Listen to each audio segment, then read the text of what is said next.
రాష్ట్ర గిరిజన స్త్రీ శిశు సంక్షేమ శాఖ మంత్రి సీతక్క మొదటిసారిగా ప్రమాణ స్వీకారం చేసిన తర్వాత వరంగల్కు విచ్చేశారు. ఆమెకి అన్ని శ్రేణులు కూడా ఘనంగా స్వాగతం పలుకుతున్నాయి. ఆమె ఎలా ఫీల్ అయ్యారు ప్రమాణ స్వీకారోత్సవం చేస్తుండగా? మావోయిస్టు నేపథ్యం నుండి ఇవాళ ఏదైతే రాజ్యాంగ పరంగా అయితేనే అన్ని హక్కులు సాధించగలుగుతాం, ప్రజల్ని ఆదుకోగలుగుతాం, సేవలు అందించగలుగుతాం అని చెప్పి ఇవాళ ఎమ్మెల్యేగా ఇప్పుడు మంత్రిగా అయిన తర్వాత తన భావాలేంటి, ఎలా సంతోషం ఫీల్ అవుతున్నారు ఆమె మాటల్లో తెలుసుకుందాం. అక్క నమస్తే, చెప్పండి అక్క, ఇవాళ మీరు అనుకున్న లక్ష్యం నెరవేరుతుందా? ఏ దిశగా పయనించారు? ఆ పయనం చేరుకున్నారా? నేను అనుకున్న లక్ష్యం సమాజంలో అంతరాలు లేకుండా అందరూ కూడా ఆర్థిక సామాజిక ఎదుగుదలలో అంతరాలు లేనటువంటి సమాజం కావాలని కోరుకుంటున్నాను. కాబట్టి ఇది సంతోషం అనేది వ్యక్తిగతమైనటువంటి బాధ్యత కాదు, ఇది ప్రజలకు సంబంధించినటువంటి బాధ్యత. ఎన్నో సమస్యలు సవాళ్ళు ముందున్నాయి కాబట్టి ఖచ్చితంగా ఇది నా బాధ్యతగా ఫీల్ అవుతా ఉన్నా. ఈ బాధ్యతను నిర్వర్తించడం కోసం అందరి యొక్క సహకారం, ప్రజలు, ప్రజాప్రతినిధులు, అధికారులు, మీడియా అందరి సహకారంతో నేను ఏదైతే గ్రామాలలో ఉన్నటువంటి అనేక సమస్యలు, ప్రజల సమస్యలు, అంతరాలు, విభిన్న జీవన శైలిలు అవన్నీ కూడా అందరం సమానులమే అనేటువంటి భావన రావాలి. అలాంటి జీవితాలు రావాలంటే అందరం కలిసికట్టుగా పనిచేయాల్సినటువంటి అవసరం ఉంది. దాంట్లో నాకు వచ్చినటువంటి బాధ్యతను కొంతమేరకైనా ఆ దిశగా అడుగులు వేయడానికి నేను ఉపయోగించుకుంటాను. ఎలా ఫీల్ అవుతున్నారు అక్క? మంత్రి అయిన తర్వాత మంత్రిగా ప్రమాణ స్వీకారోత్సవం చేస్తున్న సమయంలో ఎలా ఫీల్ అయ్యారు? ప్రజలు, అభిమానులు నా మీద చూపిస్తున్నటువంటి అభిమానానికి నేను ఎప్పుడు కూడా బానిసను. ప్రజల యొక్క అభిమానానికి నేను బానిసను. కానీ ఆత్మగౌరవంతో బతికేటువంటి వ్యక్తులం ఎక్కడైనా కూడా తలెత్తుకునే ఉంటాం. కానీ అభిమానులకు మాత్రము ఆ యొక్క అంటే అన్ని వేల మంది అంత పెద్ద వేదికలో ఎంతోమంది నాయకులు ఉన్న అక్కడ నాకు వాళ్ళు ఇచ్చినటువంటి గౌరవం, నేను వాళ్ళతో ఉండేటువంటి విధానము, నేను ప్రజల కోసం పడేటువంటి కష్టాన్ని చూసి నన్ను ఇష్టపడుతున్నారు. కాబట్టి ఆ ఇష్టాన్ని మరింతగా పెంచుకోవాలంటే ఇంకా గతం కంటే కూడా ఇంకా మరి కష్టపడాల్సినటువంటి బాధ్యత నాకు ప్రజలు ఇచ్చారు. కాబట్టి ఒక బాధ్యతగా ఫీల్ అవుతా ఉన్నాను. తప్పకుండా వారి అందరి యొక్క ఎక్స్పెక్టేషన్స్, అంచనాలు ఏవైతే ఉన్నాయో, అభిమానం ఏదైతుందో దాన్ని కాపాడుకోవాల్సినటువంటి గురుతరమైనటువంటి బాధ్యత ఇంకా పెరిగింది నా మీద. చెప్పండి అక్క, ఇవాళ నిన్న అసెంబ్లీలో చూస్తే అప్పుడే ముప్పేట దాడి, ఆ దాడిని చూస్తే ఏమనిపిస్తుంది? వాళ్ళు పాపం అధికారాన్ని అనుభవించారు అంటే స్వాస్థ్యం అనుకున్నారు. ప్రజాస్వామిక వ్యవస్థలో ఎవ్వరం కూడా స్వాస్థ్యం కాదు. అసలు మన జీవితాలే స్వాస్థ్యం కాదు, మన ప్రాణమే స్వాస్థ్యం కాదు. అది ప్రజలు ఇచ్చేటువంటి అవకాశం ఇది. కాబట్టి సడన్గా వాళ్ళు అసలు సచ్చిన పాము అని అన్నారు. కాంగ్రెస్ పార్టీ అంటే సచ్చిన పాము, అసలు కాంగ్రెస్ గురించి మాట్లాడాలనా అది అన్నారు. కాబట్టి ఈరోజు మమ్మల్ని అక్కడ కూర్చున్నప్పుడు కూడా చాలా సందర్భాలు ఎగతాళి చేశారు. మీరు ఆడ కూడా కూర్చోరా చూసుకోండి, అసలు మీ ఐదుగురు కూడా వస్తారా రారా, మీ ముగ్గురు కూడా వస్తారా రారా చూసుకోండి అన్నటువంటి వాళ్ళు ఇవాళ ప్రజలు వాళ్ళ యొక్క అహంకారాన్ని దించి ప్రజాస్వామిక వ్యవస్థ గొప్పది అని ఒక గొప్ప మెసేజ్ ఇచ్చారు. కాబట్టి దాన్ని తట్టుకోలేకపోతున్నారు వాళ్ళు. వాస్తవానికి మేము మినిస్టర్స్గా మా ప్రభుత్వం ఏర్పడింది 7వ తారీఖు నాడు. వెంటనే క్యాబినెట్ మీటింగ్ పెట్టుకొని వాళ్ళ లెక్క ఇంట్లో కూర్చొని నిర్ణయాలు చేసేది కాదు. కూర్చోబెట్టుకొని అందరం ఫస్ట్ మహిళలకు సమాజంలో సగ భాగం ఉన్నారు, ప్రతి ఇంట్లో ఒక మహిళ ఉంటుంది, ఇద్దరు ఉంటారు. వాళ్ళకు కావాల్సినటువంటి ఊరటనిద్దాం, అది ఒక పెద్ద ఆర్థిక భారాన్ని కూడా తగ్గించినటువంటి వాళ్ళం అవుతాం. చాలామంది కేసీఆర్ గవర్నమెంట్లో చాలా బస్ ఛార్జెస్ పెరిగి బయటికి కూడా రాలేనటువంటి పరిస్థితి. పేదల మీద విపరీతంగా ఛార్జెస్ పెంచారు. పేదలు ఎక్కే బస్సులు, పేదలు వాడే ఇంటి కరెంటు ఛార్జీలు ఇట్లాంటివి ఎక్కువ పెంచండి నేను. కాబట్టి వాటి నుండే మేము ఊరటనీయాలనే ఉద్దేశంతో ఫస్ట్ గ్యారంటీలో అదొకటి ఇంప్లిమెంటేషన్ చేసినాం. అదేవిధంగా రాజీవ్ ఆరోగ్యశ్రీ తర్వాత విధి విధానాలు రూపొందించుకుంటాను. మేము అసలు 7వ తారీఖు అధికారంలో అంటే క్యాబినెట్లోకి వచ్చినాం, 9వ తారీఖు నుంచి అమల్లోకి వచ్చింది. 9వ తారీఖు నుంచే స్టార్ట్ చేశారు. రైతు బంధు ఎప్పుడు ఇస్తారు, ఇది ఎప్పుడు ఇస్తారు. మరి 10 సంవత్సరాలు మీరు ఉన్నారు. మీరు 2 నెలల కింద మేము డిమాండ్ చేసినాం, నవంబర్ 2వ తారీఖు లోపే మీరు వేయండి అని.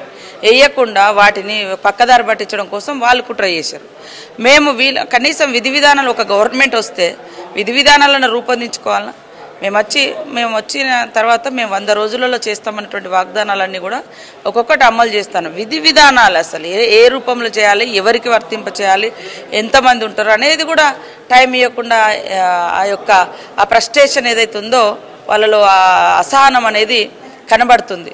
అది మంచిది కాదు. అదే కాకుండా కొంతమంది వాళ్ళు ఇష్టానుసారంగా అసలు 10 సంవత్సరాల కాలంలో టీఆర్ఎస్ ప్రభుత్వం వచ్చిన కాంచి ఒక్కరన్న పోడియం కాడికి పోతే స్పీకర్ దగ్గర పోతే వెంటనే ఎత్తి బయటపడేసినటువంటి చరిత్ర వాళ్ళది.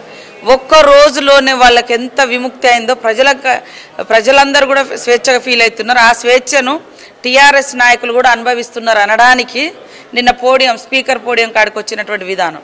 మేము ఎప్పుడన్నా మాట్లాడితే అక్కడ మా సీట్లలో మేమే కూర్చొని మాట్లాడేది.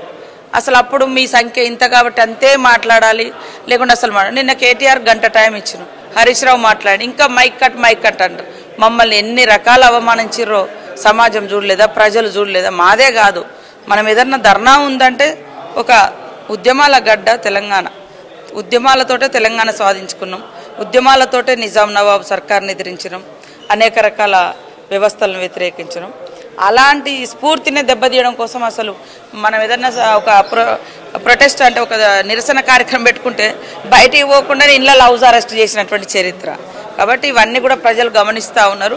ప్రజలు మాత్రం చాలా హ్యాపీగా ఫీల్ అవుతున్నారు. ప్రజలు ఎక్కడ వెంటనే చేయండి అని అంటలే టీఆర్ఎస్ వాళ్ళు. మేము ఒక మహిళలకు సంబంధించి పెడితే ఆటో యూనియన్ వాళ్ళని రెచ్చగొడుతున్నారు. మేము ఆటో కార్మికులకు కూడా డ్రైవర్లకు కూడా నెలకు 1200 లెక్క పెట్టడం జరిగింది. అదేవిధంగా ఆటో అనేది గల్లీలోకి అయితే బస్సు పోదు కదా. ఇప్పుడు ములుగు నుంచి హన్మకొండ పోవాలి, ఎక్కడో ఒక్క దగ్గర ఇబ్బంది అవుతుందని మొత్తము మిగతా మహిళలకు ఆటో సోదరుల ఇళ్ళల్లో కూడా ఆడవాళ్ళు ఉంటారు, వాళ్ళు కూడా చేసుకోవచ్చు. అదేవిధంగా గల్లీలలో స్కూలు వెళ్ళేటువంటి స్టూడెంట్స్ కోసం అవన్నీ ఉపయోగపడతాయి. కావాలని కొంతమందిని రెచ్చగొడుతున్నారు. ఆటో సోదరులు కూడా ఆలోచించాలి. ఇవాళ మనకు నష్టం జరుగుతుందని ఆ నష్టాన్ని కూడా మేము నివారించుకుంటూ వాళ్ళ ఇళ్ళల్లో కూడా ఆడవాళ్ళు ఉంటారు, దూర ప్రయాణం ఉంటుంది. ఇప్పుడు ములుగు నుంచి హైదరాబాద్ పోవాలి, 300-400 ఖర్చు వస్తుంది. అలాంటిది అయితే ఊరట ఉంటుంది కదా మహిళలకు. ఇవన్నీ ఆలోచించకుండా కేవలం మహిళలు మంచిగా ఇష్టపడుతున్నారు మేము పెట్టినటువంటి ఫ్రీ బస్సును. దాన్ని తట్టుకోలేక కూడా రకరకాల కుట్రలను చేస్తూ ఉన్నారు. ఇది కరెక్ట్ కాదు. ఓపిక పట్టండి, మేము ఏం చేస్తామో చూడండి. ఒక నిర్మాణాత్మకమైనటువంటి ప్రతిపక్షంగా ఉండకుండా ఉచ్చిలిపాట అనేది చాలా ఎక్కువ చేస్తూ ఉన్నారు. అది కరెక్ట్ కాదు. వాళ్ళు ఇంకా అధికారంలో ఉన్నాం, మా సొత్తు మీరేదో ఆకుపై, మేము ప్రజాస్వామిక బద్ధంగా వచ్చినాం. వాస్తవానికి రేవంత్ రెడ్డి గారు అన్నట్టుగా ఏదో తండ్రిదో తల్లిదో తీసుకొని రాలే, కష్టపడి మా సీఎం గారిని కూడా ఎమ్మెల్యేల ఒపీనియన్ తీసుకున్న తర్వాతనే అధిష్టానం డిసైడ్ చేసింది. సిఎల్పి మీటింగ్ అయింది, ఎమ్మెల్యేల అభిప్రాయాలు తీసుకున్నారు. ఆయన ప్రెసిడెంట్ అయినప్పుడు కూడా ఎమ్మెల్యేల అభిప్రాయమే. మొన్న కూడా అదే అందరం అభిప్రాయాలు ఇచ్చిర్రు. 4వ తారీఖు 5వ తారీఖు అభిప్రాయాలు తీసుకున్నాకనే అయింది. కాబట్టి వాళ్ళ లెక్క మేము వారసత్వం ఇవాళ సోనియమ్మని అంటారు. సోనియమ్మ త్యాగం చేసింది, ఆమె ఏ పదవులు లేదు, తల్లిలాగా అర్థం చేసుకునేది. సో ఇందిరమ్మ కుటుంబం త్యాగాలను మోస్తూ వచ్చిర్రు. ఇవాళ నెహ్రూ గారు చనిపోయిన తర్వాత ఇందిరాగాంధీ ప్రధానమంత్రి అయినరు. తండ్రి యొక్క ఆ సిద్ధాంతాన్ని, గాంధీ గారి యొక్క ఆశయాలను కొనసాగించడం కోసం ఇందిరమ్మ చనిపోయిన తర్వాత ఆ యొక్క త్యాగాలను మోస్తూ రాజీవ్ గాంధీ వచ్చిండు.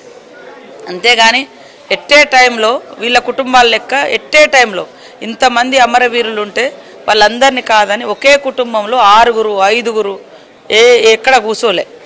రాజీవ్ గాంధీ ఉన్నప్పుడు ఒక్కడే వచ్చిండు, ఒక్కడే చేసిండు. అది కూడా తల్లి చనిపోయిన తర్వాత ఆ త్యాగాన్ని మోసుకొచ్చిండు ఆయన. అంతే తప్ప ఆడంబరాల కోసం లేదా వారసత్వం అనే అలాంటి వాళ్ళకు వర్తింపచేయడం కరెక్ట్ కాదు. సమాజం, రాష్ట్రం కూడా అర్థం చేసుకోవాలి. వాళ్ళు వచ్చిర్రు. ఇంతమంది కష్టపడితే వచ్చిన తెలంగాణలో వచ్చిన ఫస్ట్ తెలంగాణ గవర్నమెంట్లోనే వాళ్ళందరూ పదవులలో ఉన్నారు, వాళ్ళ ఫ్యామిలీస్ మొత్తం ఉన్నారు. కాంగ్రెస్ పార్టీ అట్లా లేదు కదా. కాబట్టి వాళ్లకు మాకున్నటువంటి తేడాను, డిఫరెన్స్ దాన్ని కూడా గుర్తుపెట్టుకోవాల్సిన అవసరం. ఇప్పటికీ 3 క్యాబినెట్ మీటింగ్లు అయినాయి, కానీ ఇచ్చిన హామీలు ఒక్కటి కూడా, అంటే 2 అయితే ఒప్పుకున్నారు, నెరవేరుస్తున్నారు. కానీ మిగతా పరిస్థితి ఏంటి అని చెప్పి నిలదీసిన పరిస్థితి. అలాగే 3 నెలల్లో కుప్పకూలనుంది అని చెప్పి మాట్లాడుతున్న పరిస్థితి. దాన్ని ఎలా? చాలా మంది అటు నుంచి ఇటు రావడానికి సిద్ధపడ్డా కూడా మేము సమయంతో ఒక ప్రజాస్వామ్య స్ఫూర్తితో ముందుకెళ్తున్నాం. వాళ్ళు పాపం భయపడుతున్నట్టుంది అందరు ఇటు వస్తారని. కాబట్టి వాళ్ళకి అది అలవాటు. మొన్న చూసిరు కదా, దాదాపుగా 99% ఎవరైతే ఇళ్ళ నుంచి అందులో పోయారో అందరూ ఓడిపోయారు. ఒకరిద్దరు ఎవరైనా ఉండొచ్చు అట్లా గెలిచిన వాళ్ళు. కానీ కాబట్టి ప్రజలు అట్లాంటి దాన్ని వాళ్ళు ఇష్టపడతలేరు. అదే పదే ఇప్పుడు మాకు స్పష్టమైనటువంటి మెజార్టీ ఉంది. మా మిత్రపక్షంతో పాటు 65 మంది ఉన్నాం. అంటే 60 అయితే సరిపోయేది, 65 మంది కూడా ఉన్నాం. అయినా కూడా ఎందుకు అట్లా అంటే ప్రజాస్వామిక స్ఫూర్తికి విరుద్ధంగా ప్రజాప్రాతినిధ్య చట్టానికి తుంగలో తొక్కే విధంగా ఎట్లా మాట్లాడుతున్నారో సమాజం ఆలోచించాలి. నిజంగా టీఆర్ఎస్ గవర్నమెంట్ ఫస్ట్ వచ్చినప్పుడు 63 ఉండేది, మేము 64 ప్లస్ మా మిత్రపక్షంతో 65తో ఉన్నాం. అయినా కూడా ఇట్లాంటి మాటలు మాట్లాడడం అనేది దేనికి సంకేతం అంటే వాళ్ళు విధ్వంసకులు, ప్రజాస్వామ్య స్ఫూర్తిని పదే పదే విధ్వంసం చేయడమే వాళ్ళ లక్ష్యంగా పనిచేస్తున్నారు అనేది అర్థమవుతుంది. కాబట్టి మేము ప్రజలు ఎవ్వరు కూడా ఇంకా నమ్మకాలు పోగొట్టుకొని లేరు. కాంగ్రెస్ తోటి అవుతుంది మనకు, ఎందుకంటే కాంగ్రెస్ ప్రభుత్వం గతంలో ఇచ్చిన మాట ప్రతి మాట నిలబెట్టుకున్నారు, ఇప్పుడు కూడా నిలబెట్టుకున్న నమ్మకం విశ్వాసంతో ఉన్నారు. ఇప్పుడు వీళ్ళు అడిగే రైతుల గురించి కావచ్చు, లేకుంటే ఇంకోటి అన్నీ కూడా గ్రామీణ ప్రాంతాలు ఇచ్చినటువంటి హామీలు 10 ఏళ్ల కింద ఇచ్చినాయే, వాటికే మీరు ఓడిపోయేదనక గతి లేదు అతి లేదు. పోలీస్ డిపార్ట్మెంట్కి ఇచ్చిర్రు, నిరుద్యోగులకు ఇచ్చిర్రు, మహిళలకు ఇచ్చిర్రు, రకరకాల అవుట్సోర్సింగ్ ఉద్యోగులకు ఇచ్చిర్రు, KG to PG విద్యార్థులకు ఇచ్చిర్రు, స్కూల్ టీచర్స్కి ఇచ్చిర్రు, ఎన్నో PRCల గురించి రకరకాల వాగ్దానం. వాటికే ఇప్పటివరకు మీరు దిగిపోయేంతవరకు గతి లేదు. మేము వచ్చి 10 రోజులు కూడా కాలేదు ఇంత దాడి చేయడం అంటే వాళ్ళలో అసహనం. ఎందుకంటే పాపం అధికారము, కోటలు, ఆ లైఫ్ వాళ్ళు కోల్పోయారు కాబట్టి తట్టుకోలేకపోతున్నారు. ఇవాళ మీరు ఏదైతే మావోయిస్ట్ నేపథ్యం నుండి వచ్చారు, గత ప్రభుత్వాలు అన్నింటిలో కూడా ఎన్కౌంటర్లు అనేవి జరిగినాయి, మీ ప్రభుత్వంలో ఎలా ఉండనుంది? మా ప్రభుత్వము ప్రజాస్వామికంగా ఉంటుంది, ప్రజాస్వామిక హక్కులను కాపాడుతాము, ప్రజల యొక్క ఉద్యమకారుల యొక్క ఆకాంక్షలను, తెలంగాణ యొక్క స్ఫూర్తిని కాపాడే విధంగానే మేము ముందుకెళ్తాం తప్ప వేరే రకంగా ఉండదు. నిన్న మన గవర్నర్ గారి ప్రసంగంలో కూడా పౌర హక్కులు అంటే ఓన్లీ లెఫ్ట్ ఐడియాలజీ లేదా విప్లవ పార్టీల ఆలోచన అనుకుంటారు. పౌరులలో అన్ని రకాలు అందరూ ఉంటారు. ప్రతి పౌరుడు, ఈ పుట్టినటువంటి ప్రతి వ్యక్తి ఈ దేశ పౌరులే. కాబట్టి రాజ్యాంగం ఇచ్చినటువంటి వాళ్ళ హక్కులను కాపాడుతామని మేము ఆ యొక్క పౌర హక్కులు అనేటువంటి అంటే ఆ స్ఫూర్తిని కూడా తీసుకోవడం జరిగింది. కాబట్టి అలాంటివి లేకుండానే కాంగ్రెస్ పార్టీ ముందుకెళ్తుంది. ఇవాళ కడియం శ్రీహరి, ఎర్రబెల్లి దయాకర్ రావు ఏదైతే ప్రభుత్వం మారుతుంది అంటే అటు ఎమ్మెల్యేలు ఇటు రావచ్చు అనే కోణంలో మాట్లాడుతున్న పరిస్థితి, అంటే ఎలా చూడాలి దాన్ని? దింపుడు గల్లం ఆశలు, విధ్వంసపు ఆలోచనలు, ఆ విధ్వంసపు ఆలోచనలు పెట్టుకోకండి. ప్రజలు మీరు వద్దనే స్పష్టమైనటువంటి మెజార్టీ మాకు ఇచ్చారు. ప్రజల ఆలోచనకు విరుద్ధంగా మీ అవసరాల కోసం, మీ సొంత స్వార్థాల కోసము ప్రజాస్వామిక స్ఫూర్తిని దెబ్బతీసి ప్రజాప్రాతినిధ్య చట్టాలను ఈ రకంగా మీరు చేయాలనుకుంటే అది చూస్తారు. అది అందరు కూడా మీ నుంచి ఇట్లాంటి ప్రతిపాదనలు, మీ నుంచి ఇట్లాంటి కుట్రలు పదే పదే జరుగుతున్నప్పుడు ఇంకా ప్రజలు మాకేం సందేశం ఇస్తారనేది ప్రజల యొక్క ఆలోచనను బట్టి మేము కూడా ముందుకెళ్తాం. రైట్, వాళ్ళు చూస్తున్నాం ఏదైతే తెలంగాణ ప్రజల కోసం, తెలంగాణ ప్రజల ఆకాంక్ష కోసం మమ్మల్ని ఎంచుకున్నారు కాబట్టి వాళ్ళ తమ ప్రభుత్వం నడుస్తుంది, కానీ విధ్వంసకర రచనలు అనేటి చేసిన పరిస్థితి ఉంది, కానీ ప్రజలు గమనిస్తున్నారు అని చెప్తున్నారు. అలాగే మావోయిస్ట్ నేపథ్యం నుండి వచ్చిన మంత్రిగా ఇవాళ మావోయిస్ట్ ఎన్కౌంటర్ల విషయంలో కూడా అది ప్రజాస్వామికబద్ధంగా ముందుకెళ్తాం, అన్ని ఆలోచనలతో మేము ఈ ప్రభుత్వాన్ని నడిపిస్తాం అని చెప్తున్న పరిస్థితి. మొత్తానికైతే మేము ప్రజలు ఏదైతే కోరి మమ్మల్ని ఎంచుకున్నారో వాటన్నిటిని కూడా ప్రజలకు సంక్షేమ ఫలాలు అందించుకుంటూ ముందుకెళ్తామని చెప్పి ధీమా వ్యక్తం చేస్తున్న పరిస్థితి. కెమెరామెన్ రాజుతో నరేంద్ర, ఆర్టీవీ న్యూస్, వరంగల్. మరిన్ని వీడియోస్ కోసం ఛానల్ సబ్స్క్రైబ్ చేయండి, లేటెస్ట్ అప్డేట్స్ కోసం వాట్సాప్ ఛానల్ ఫాలో చేయండి అండ్ లింక్ డిస్క్రిప్షన్ లో ఉంది.